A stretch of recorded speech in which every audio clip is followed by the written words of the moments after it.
Okay, welcome to Isolation Paradise. So after my unboxing and camera comparison of the P40 Pro, Huawei wanted to work with me on a couple of videos to kind of explain to you what it's like to live with a Huawei phone. So I've had my SIM card in the P40 Pro for 2 weeks now. I've been shooting with it, tweeting from it, playing games on it. But you probably don't need telling that Huawei and Google, they aren't allowed to work together in the same way anymore. So as someone who uses Google for literally everything, it's been an interesting experience. Well, for starters, about 5 days after receiving this, the UK went into lockdown, so my time with it's been a little bit different. I haven't taken it to fancy places, we haven't done a lot of travel, but it has given me some really nice one-on-one time with the phone.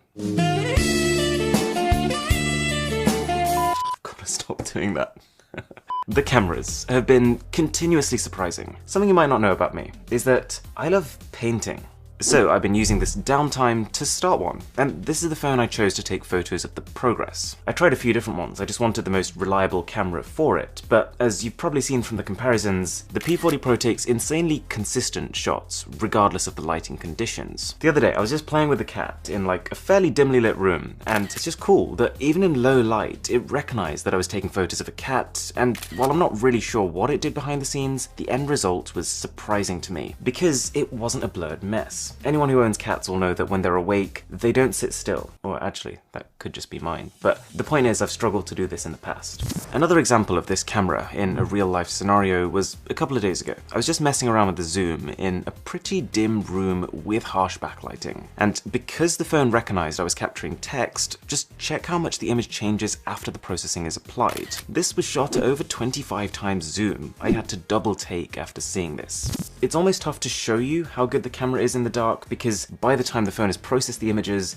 they look bright. And I get it, not everyone likes the idea of having night shots that make the night look brighter than it was, but regardless, I couldn't help but just be impressed by the technology. Like, this photo was taken with the dark night sky above, probably around 11 PM at night. I just pointed the phone up, took a photo, not even a night mode photo, just using auto, and you can still crop in and see the stars. I already showed you in my unboxing what the phone was capable of handheld, but since then, I've been testing what happens when you stick it onto a tripod. Yeah, I mean, these night capabilities are my favorite part of the phone, and I could go on for a while.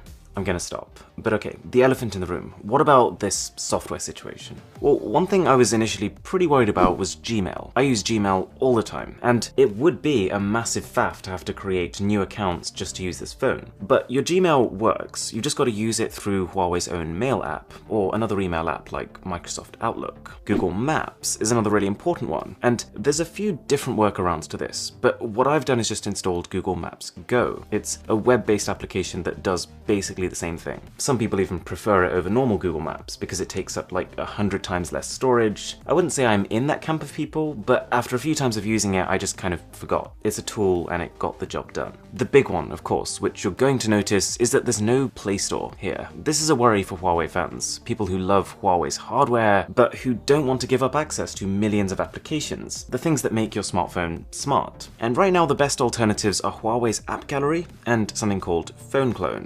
When I was setting this phone up a couple of weeks ago, the Phone Clone app is what I was using, and it transfers all the apps that can work on Huawei. So it's about 80% of the ones that I'm used to using. My Instagram, my Twitter, most of my games, and all those random apps I never got around to deleting. They're here. And then when you want to download more apps on top of that, I'd say Huawei's app gallery is decent right now. It does already have a lot of the more popular apps like Snapchat, TikTok, Microsoft Office and so on, but at the same time there are gaps for the time being. You've probably heard this already though. Huawei is investing very heavily in this app gallery, so from what I've been told, even in a few months' time, this landscape might look completely different. And bear in mind, this is Android. There's 100 ways to get apps. If it's not on Huawei's app gallery, then you can still use third-party app markets, or failing that, go onto Huawei's browser and manually download the APK file. The two things I've really felt the lack of are Netflix, which needs Google services to work, and YouTube, for which it's mobile browser time. Huawei does have their own suite of entertainment apps, Huawei Video and Huawei Music. They're actually surprisingly well populated already. I was just having a flick through Huawei Music the other day, and every song I searched for, it's there, but it is a $9.99 a month subscription for full access. This is not a perfect solution, obviously, but it's a work in progress. You've got to remember that it's been barely a year since Huawei was thrust into this position, and considering considering the magnitude of trying to build your own entire ecosystem, it's further along than I thought it would be at this stage. But I've had a long chat with Huawei about this, and I'm going to make a separate dedicated video all about the future of this ecosystem, because I think it's fascinating.